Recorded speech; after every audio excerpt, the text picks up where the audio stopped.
오늘의 말씀 출애굽기 18장 13절에서 27절까지 말씀입니다.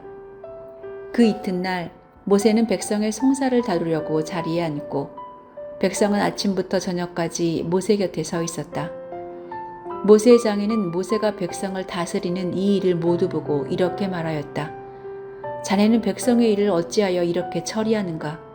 어찌하여 아침부터 저녁까지 백성을 모두 자네 곁에 세워두고 자네 혼자만 앉아서 일을 처리하는가?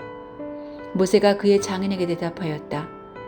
백성은 하나님의 뜻을 알려고 저를 찾아옵니다. 그들은 무슨 일이든지 생기면 저에게로 옵니다. 그러면 저는 이웃 간의 문제를 재판하여 주고 하나님의 규례와 율법을 알려주어야 합니다. 모세의 장인이 그에게 말하였다. 자네가 하는 일이 그리 좋지는 않네. 이렇게 하다가는 자네뿐만 아니라 자네와 함께 있는 이 백성도 아주 지치고 말 걸세. 이 일이 자네에게는 너무 힘겨운 일이어서 자네 혼자서는 할 수 없네. 이제 내가 충고하는 말을 듣게. 하나님이 자네와 함께 하시기를 바라네. 자네는 백성의 문제를 하나님께 가지고 가서 하나님 앞에서 백성의 일을 아뢰게. 그리고 자네는 그들에게 규례와 율법을 가르쳐 주어서 그들이 마땅히 가르쳐야 할 길과 그들이 마땅히 하여야 할 일을 알려주게. 또 자네는 백성 가운데서 능력과 덕을 함께 갖춘 사람, 곧 하나님을 두려워하며 참되어서 거짓이 없으며 부정직한 소득을 싫어하는 사람을 뽑아서 백성 위에 세우게. 그리고 그들을 천부장과 백부장과 50부장과 10부장으로 세워서 그들이 사건이 생길 때마다 백성을 재판하도록 하게. 큰 사건은 모두 자네에게 가져오게 하고 작은 사건은 모두 그들이 스스로 재판하도록 하게. 이렇게 그들이 자네와 짐을 나누어지면 자네 일이 훨씬 가벼워질 걸세. 하나님이 명하신 대로 자네가 이와 같이 하면 자네도 일을 쉽게 처리할 수 있을 것이고 백성도 모두 흐뭇하게 자기 집으로 돌아갈 걸세.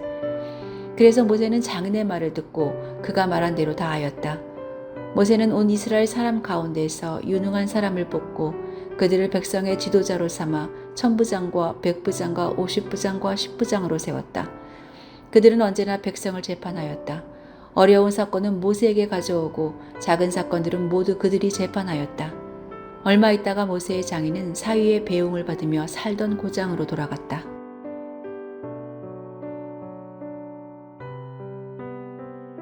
혼자 가면 빨리 가고 함께 가면 멀리 간다는 말은 능력 있는 사람이 혼자의 노력으로 빠른 성과를 낼 수는 있어도 꾸준히 안정적인 성과를 내려면 서로 협력해야 한다는 것을 말합니다.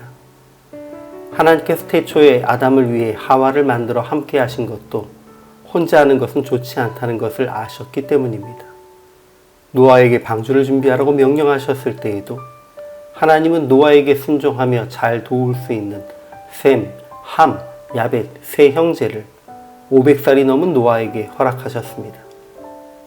혼자 일하며 성과를 낼 수는 있습니다. 다만 그것이 하나님의 뜻에 합당한 것도 아니고 장기적으로는 좋은 방법도 아닙니다. 하나님을 찬양하며 모세, 이스라엘 장로들과 함께 시간을 보낸 이드로는 모세가 아침부터 저녁까지 혼자 재판하는 것을 보았습니다. 이드로는 이 일이 어찌 된 것인지 질문하고 모세는 백성들이 하나님의 뜻을 물으러 나오기에 자신은 재판을 통해 하나님의 율례와 법도를 알게 한다고 대답합니다.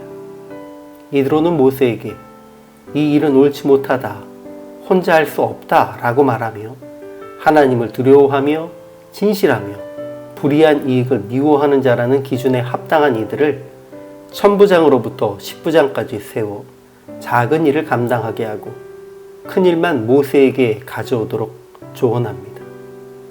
그러면서 이스라엘 공동체는 안정이 되었습니다.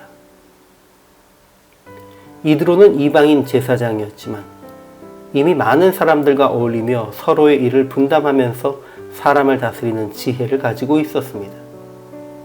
모세는 하나님과 동행했고 열심도 있었지만 아직까지 사역을 분담하는 것에 대한 이해는 부족했던 것 같습니다. 당시 모세가 행한 재판은 징벌이 중심이 아니었습니다.